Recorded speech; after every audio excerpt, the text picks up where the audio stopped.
네, 반갑습니다. 코인농부 첨프로입니다. 자, 리플이 최근 신고가를 달성하면서 추가 상승하지 못하고서 차익 실현 물량을 쏟아냈습니다. 자, 그렇게 이틀 연속 마이너스 16%나 하락을 했었고, 또 거래량도 좀 많이 터졌었죠. 자, 그런데 현재는 저점 매수가 계속해서 꾸준히 유입이 되고 있습니다. 지금 어제까지 계속해서 4일 연속 저점을 계속 높였고, 자, 오늘은 살짝 조정 흐름이 나타나면서 이제 쉬어가는 모습을 보이고 있습니다. 지금 리플이 이렇게 조정 구간을 보이고 있는 것은 뭐 개별적인 악재가 있기 때문이 아니고, 지금 이더리움이 최근에 굉장히 가파른 랠리를 펼쳐가면서 어제도 3% 이상 좀 급등했는데, 자, 오늘 이제 최근 급등에 따른 피로감으로 오늘 살짝 쉬어가고 있죠. 자, 그 영향으로 우리 코인시장 전반적으로 살짝 쉬어가는 휴식 구간을 현재 쉬어가는 휴식 구간을 갖고 있다라고 보시면 되겠습니다. 자, 비트코인 같은 경우는 지금 박스권 장세 속에 좀 갇혀 있는데 도미넌스가 계속해서 좀 하락을 하고 있죠. 자, 최근에 도미넌스 차트를 좀 보시면 비트코인의 도미넌스 차트가 지금 계속해서 지금 쭉 하락을 하고 있습니다. 이전 전저점이 굉장히 중요한데 최근에 한번 기술적인 반등을 통해서 돌파를 하긴 했지만 다시 재차 하락을 하고 있습니다. 그래서 이 도미넌스 차트가 계속 무너지게 되면은 이제 알트코인 시즌이 곧 도래하게 될 것입니다. 그래서 알트코인 시즌, 바로 리플과 이 이더리움, 솔라나, 에이다 등 메이저급 코인들이 이제 본격적으로 치고 올라가게 될 것입니다. 그래서 이 알트코인 시즌이 우리가 굉장히 오랫동안 기다려 왔었던 호재 구간이기 때문에 이제 본격적인 방향성이 충분히 나올 것으로 전망되고 있고요.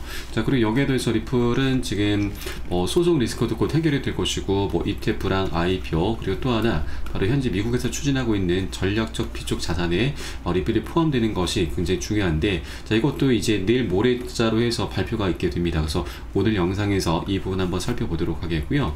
자, 그리고 이렇게 리플은 여러 가지 호재들이 있는 반면에 지금 외부적으로는 좀 악재가 하나 크게 다가오고 있는 게 있습니다. 바로 일본의 금리가 이번 31일 날 결정이 되는데 현재 동결이 될 수도 있고 인상이 될 수도 있습니다. 아직 확실한 부분이 없기 때문에 혹시라도 인상이 되게 되면은 굉장히 큰 악재로 작용할 수가 있고, 이 부분에 대해서 우리가 꼭 미리미리 좀 대비를 해줘야 됩니다. 그래서 오늘 영상에서 이 두 가지, 이 호재 그리고 악재 모두 두루두루 한번 살펴보면서 어떻게 우리가 좀 방향성을 잡아야 되는지 말씀드려 보도록 하겠습니다.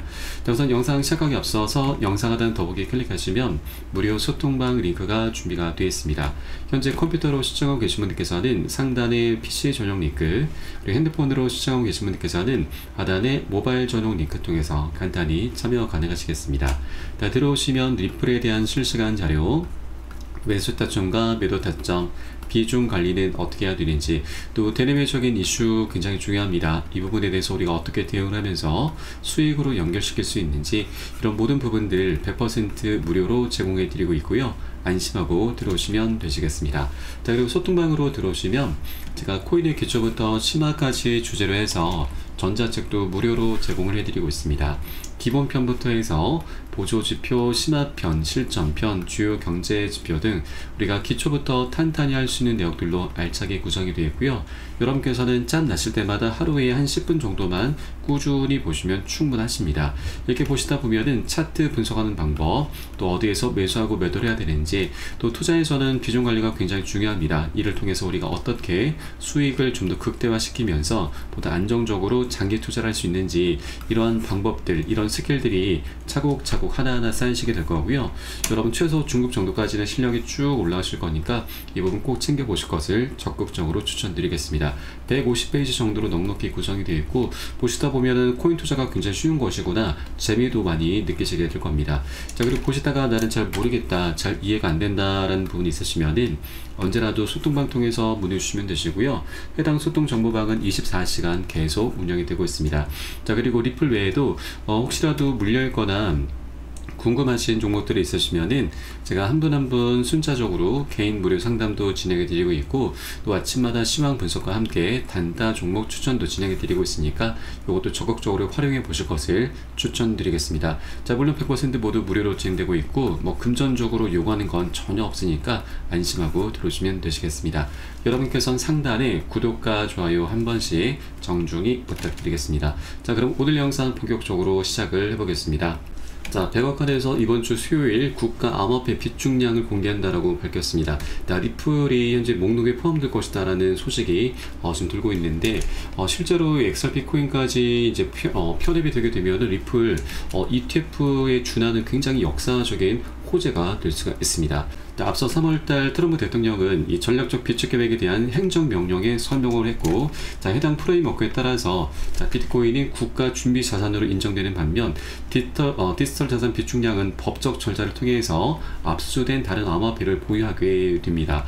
그래서 현재 이 리플도 여기에 포함이 될 경우 이제 굉장히 강력한 호재로 좀 작용될 것이고, 또 대통령은 이러한 노력을 주도하기 위해서 디지털 자산 시장 실무 그룹을 설립하고서 180일 이내에 상세한 정책 보고서를 작성하는 임무를 맡았는데, 그 기한이 바로 이번 주 수요일 7월 30일에 만료가 됩니다. 그래서 다가오는 릴리스에서는 국가 암호화폐 보유의 구조, 목적 및 내용이 명확해질 것으로 예상이 되고 있습니다. 앞서 트럼프 대통령 같은 경우는 비트코인과 이더리움 그리고 리플, 카르다노, 이 솔라나 코인 총 5개 코인에 대해서 비축 계획에 포함하겠다라고 좀 밝혔는데, 아직까지 이 비트코인을 제외한 나머지 코인에 대해서는 별다른 말이 없는데, 이제 드디어 그 결과가 이제 나타나게 될 것입니다. 그리고 리플이 이번 보고서에서 공식적으로 언급될 경우에는 특히나 이 SEC와의 오랜 규제 싸움을 고려했을 때 리플의 중요한 이정표가 될 것이고, 또 정부가 승인한 준비금에 포함된다고 하는 것은 리플의 이 적법성을 검증할 뿐 아니라 토큰에 대한 이 워싱턴의 입장 변화를 의미한다라고 볼 수가 있겠습니다. 그리고 이 비축 계획에 대해서 백악관에서는 납세자 구매 없음, 바로 국민들의 세금으로는 활용하지 않겠다라고 좀 밝혔고, 이 법 집행 조치로 인해서 압수된 암호화폐만 비축을 하겠다라고 밝혔습니다. 그래서 이것이 이제 리플이 포함될 수 있는 확률을 더욱더 높여주게 될 것입니다. 현재 리플 같은 경우는 이 SEC와의 소송을 진행 중이고, 이번에 1억 2,500만 달러의 벌금이 확정이 됐습니다. 현재 시장에서는 지금 리플의 벌금을 XRP로 정부 측에서 받을 것인가, 실제로 SEC에 납부해야 될 1억 2,500만 달러의 벌금을 XRP로 지급할 가능성이 제기되면서 XRP가 정부의 보유 자산이 될 수 있다는 기대감이 커지고 있습니다. 지금 실제로 미국 정부가 XRP를 디지털 자산 비축 계획에 포함할 계획이라고 한다면 리플의 벌금도 XRP로 납부할 수 있도록 허용해야 된다라고 주장을 했고, 만일 정부가 XRP를 수용한다면 가격 상승에 따른 수익까지도 함께 공유하는 구조가 형성되기 때문에 미 정부에서도 굉장히 남는 장사를 할 수 있다고 하는 것입니다. 그래서 리플 측에서는 이제 합법적으로 이 XRP 코인을 미국 정부에 편입을 시키게 되면서 SBR, 바로 미국의 전략적 비축 자산에 포함될 수 있다라고 좀 충분히 볼 수가 있겠고요. 아직까지 공식적인 입장이 발표되진 않았지만 여러 소식 등에 따르면 XRP의 존재 가능성이 매우 높다라고 현재 보고가 되고 있습니다.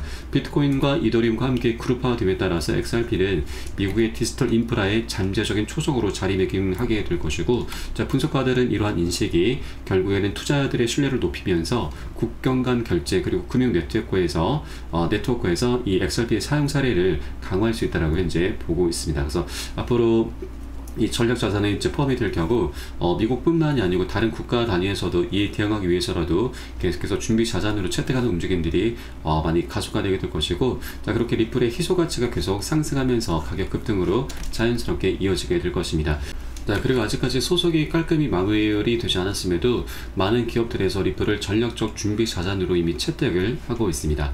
미국의 얼트캐피털, 웰지스텍스, 그리고 나스닥 상장사인 사우디아라비아의 비버파워, 그리고 중국의 글로벌 결제기업 웨버스, 그리고 또 하나 싱가포르 소재 기업인 트라이던트 디지털에서도 리플의 준비금을 위해서 5억 달러를 현재 모금 중인 것으로 전하고 있습니다. 그래서 아직 이제 소송이 마무리되지 않았음에도 이렇게 많은 기업들이 움직이고 있다고 하는 것은 이제 소송이 끝나게 되면은 더욱더 많은 기업들, 기관들, 그리고 더 나아가 국가 단위에서도 이 준비금을 채택하기 위한 움직임들이 더욱더 늘어날 것이기 때문에 공급량은 계속해서 줄어들 수밖에 없고, 이런 것은 결국 공급 충격을 야기하게 되면서 가격 상승으로 폭등으로 이어지게 될 것입니다. 그래서 이제 곧 3달러는 이제 무난하게 이탈이 되게 될 것이고 돌파를 하게 될 것이고, 그래서 우리가 아직 3달러 구간에 머물고 있을 때 미리미리 많이 선점해 주실 것을 당부 말씀드리겠습니다. 이제 곧 이제 소송도 마무리되고 ETF 승인과 더불어서 미 전략적 준비 자산까지 포함이 될 경우에는 리플은 자연스럽게 최소 44에서 100달러까지 급등할 수 있다는 전망이 나오고 있습니다. 그래서 우리가 3달러를 벗어나기 전에 미리미리 많이 선점을 꼭 해주시는 것이 우리의 가장 급선무다라는 걸 다시 한번 말씀드립니다. 다만 투자라고 하는 건 이렇게 강력한 호재가 준비가 되어 있다 하더라도 이것이 가격에 바로바로 반영되는 것이 아니죠. 미리 선 반영이 되거나 조금 뒤늦게 반영되는 경우가 다반사입니다. 자, 그러다 보니 우리가 어디에서 매수를 하고 매도를 해야 되는지 이런 타점을 잡는 것이 굉장히 어려울 수가 있습니다. 자, 분명히 호재는 있고 방향성도 우상향을 하고 있는데, 자, 우리가 잘못된 위치에서 잘못된 선택을 하다 보면은 단기 조정에 우리가 털리게 될 수가 있는 것이죠. 그래서 오히려 수익을 내는 것이 아니라 손실을 보게 되는 굉장히 큰 좀 어처구니 없는 일까지 발생할 수가 있는 것입니다. 자, 그렇기 때문에 절대 기준 없이 아무 구간이나 들어서는 안 되시고, 우리는 안전한 맥점 자리, 보통 손익비가 좋은 자리라고 하죠. 이런 구간들을 기다렸다가 함께 공략해 주시는 것이 가장 중요합니다. 호재 또는 악재가 발생했다고 해서 우리가 여기에 즉각적인 반응을 해서는 절대 안 되시는 거고, 여기에는 매수 타점과 매도 타점들이 함께 결합이 되어야 됩니다. 그래야만 시너지를 만들게 되면서 우리는 결국 수익으로 지금 연결을 시킬 수 있게 되는 것이죠. 그래서 이 모든 부분은 제가 현재 운영하고 있는 무료 소통방에서 온체인 데이터 분석을 통해서 실제로 고래 세력들이 언제 들어가고 언제 빠져나오는지 이런 부분들을 미리 포착을 해서 여러분 한 분 한 분께 매수 타점과 매도 타점들을 모두 잡아드리고 있습니다. 그래서 이 부분 활용하시면 여러분 투자하시는데 좀 더 안정적으로 많은 도움이 되실 거고요. 영상 하단에 더보기 클릭하시고 무료 소통방 통해서 간단히 참여 가능하시겠습니다. 자, 그럼 마지막으로 이 다가오고 있는 일본의 악재가 어떤 것이고 우리가 어떻게 좀 대비를 해야 되는지 이 부분도 한번 살펴보도록 하겠습니다. 자, 최근 일본의 재정 불안과 금리 인상 가능성에 엔케리 청산 공포감이 다시 고개를 들고 있습니다. 이번 재정 불안으로 인해서 일본의 장기 금리 지표인 10년물 국제 금리가 최근 1.6%까지 올랐는데, 이것은 글로벌 금융 위기 때인 2008년 이후 17년 만에 최고치를 기록한 것입니다. 자, 이렇게 일본의 국제 금리 상승으로 인해서 미국과 일본의 국제 금리 격차가 축소되면서 달러를 팔고 엔화를 사는 엔케리 트레이드 청산 움직임을 자극하고 있다라고 하는 것입니다. 우선 엔케리 트레이드를 간단히 설명드리면, 우선 일본의 이 금리가 굉장히 저렴합니다. 그래서 이 저렴한 자금을 빌려서 다른 국가의 고금리 상품으로 투자하는 트레이딩 방법인데, 일본 같은 경우는 지금 미국 증시에 투자를 굉장히 많이 하고 있습니다. 자, 그런데 일본의 금리가 올라가게 되면은 미국과 금리 격차가 좁혀지게 되기 때문에 일본에서 기대할 수 있는 수익 자체가 굉장히 줄어들게 되는 것이죠. 그래서 이 미 증시에 들어가 있었던 일본의 자금이 많이 빠져나올 수밖에 없는데, 이것을 바로 엔케리 트레이드 청산이라고 합니다. 자, 그럼 이것이 왜 문제가 되는가? 작년 7월 달에 일본의 금리가 인상되면서 8월 초에 바로 엔케리 청산 공포가 나왔습니다. 지금 글로벌 증시, 코인시장 모두 다 폭락을 한 것이죠. 이때 당시 비트코인 같은 경우는 마이너스 25, 리플도 마이너스 30%나 크게 폭락을 했습니다. 자, 그렇게 8월 달 대폭락 악몽이 현재 다시 나타날 수 있다는 경고가 나오고 있는 것이죠. 자, 최근까지만 하더라도 이 일본 내부에서는 금리 인상에 대해서 굉장히 신중한 입장을 보여왔습니다. 그래서 올해는 아니고 한 내년쯤으로 인상을 할 것으로 좀 전망이 됐었는데, 최근 이 미국과 일본의 무역 합의가 지금 굉장히 좀 큰 변수로 작용을 하고 있습니다. 자, 시장에서는 이 양국의 관세 협상 마감 시한인 1일 이전에 이 합의가 어려울 것으로 봤으나, 시기가 앞당겨진 것은 물론 이 관세율이 기존보다 10%포인트 끌어내린 15%로 매듭 지어져서 일본 내에서는 선방했다라는 평가가 나오고 있습니다. 자, 그런데 알고 보면은 굉장히 굴욕적입니다. 왜냐하면 일본 같은 경우는 미국에 대해서 지금 5,500억 달러를 투자 조건으로 합의를 한 것이죠.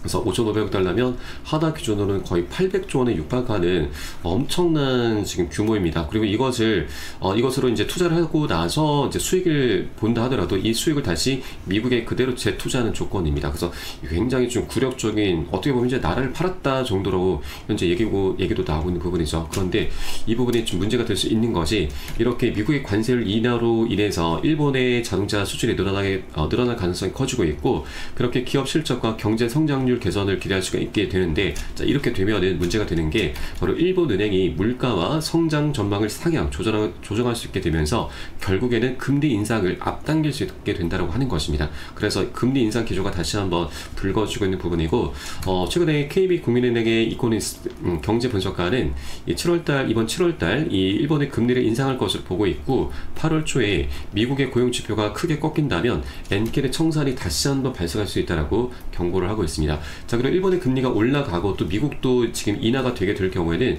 금리 격차는 더욱더 좁혀지게 되는 것이죠. 이 미국 같은 경우는 이번 7월 달에는 금리는 동결될 것으로 전망되고 있지만 9월 달에는 인상이 될 것으로 거의 확실시 돼 가고 있습니다. 그래서 이번 7월 달도 좀 문제가 되지만 9월 달에도 또 한 번 잠재된 악재가 현재 나타날 수 있다고 보시면 되겠습니다. 일본 같은 경우는 이번 7월 31일 다음 주입니다. 다음 주 7월 31일 목요일 날 12시에 금리 결정을 하게 되는데 그 전에는 새벽 3시에 미국의 금리 결정이 됩니다. 이것은 우리가 뭐 신경 쓸 필요는 없으시고 이건 동결이 거의 확실시 되고 있습니다. 그래서 일본의 금리가 만일 동결이 되면 굉장히 다행스러운 일이지만 이렇게 기사 내용처럼 만약 인상이 되게 된다면 엔켈이 청산 공포가 다시 한번 지연될 수 있기 때문에 우리가 이 부분에 대해서 미리미리 지금 대비를 해줘야 된다 말씀드립니다. 네, 바로 비중 관리를 통해서 우리가 일정 비율의 현금을 항상 보유를 하고 계셔야 되는 겁니다. 자, 그리고 하나 다행스러운 부분은 작년 8월달 사례를 보면은 이 청산 공포가 그리 오래 가지는 않았습니다. 한 차례 폭락한 이후에 일주일가량 바닥을 다지고 바로 반등 급등 흐름으로 원상 회복을 해주었습니다. 그래서 우리는 이런 청산 공포에 대해서 미리미리 조금 비중 관리를 통해서 대비를 해줘야 되고 나중에 바닥을 다진 것을 확인하고서 우리가 저점 매수로 대응을 하면서 반등하는 구간 바로 보너스 수익 구간을 우리가 두둑히 챙겨나가는 그런 전략적인 기회로 삼아갈 겁니다. 그래서 지금 이렇게 악재가 우리가 지금 다가오고 있는데 이것을 우리가 모르고 당하게 되면은 굉장히 큰 손실로 이어지게 되고 그 이후에 이런 악재가 있었다라면서 굉장히 크게 좀 후회를 하시게 되는데 자, 그래서 이 정보라고 하는 것이 굉장히 중요한 겁니다. 정보는 곧 수익과 그대로 직결이 되기 때문이죠. 그래서 우린 더 이상 악재가 아닌 호재로 지금 전환을 시킬 수 있다 말씀드리고 그래서 정보가 굉장히 중요한 것인데 이것뿐만이 아니고 이 정보에는 또 매수 타점과 매도 타점도 굉장히 핵심적으로 필요합니다. 그래서 이 모든 부분들은 제가 현재 운영하고 있는 무료 소통방에서 실시간 빠르게 공유해 드리고 있으니까 여러분도 함께 동참해 주실 것을 당부 말씀드리고 영상 하단 더보기 클릭하시고 무료 소통방 통해서 간단히 참여 가능하시겠습니다. 자, 그럼 오늘 영상은 여기서 마치도록 하겠고요. 저는 소통방에서 뵙도록 하겠습니다. 지금까지 코인농부 첨프로였습니다. 감사합니다.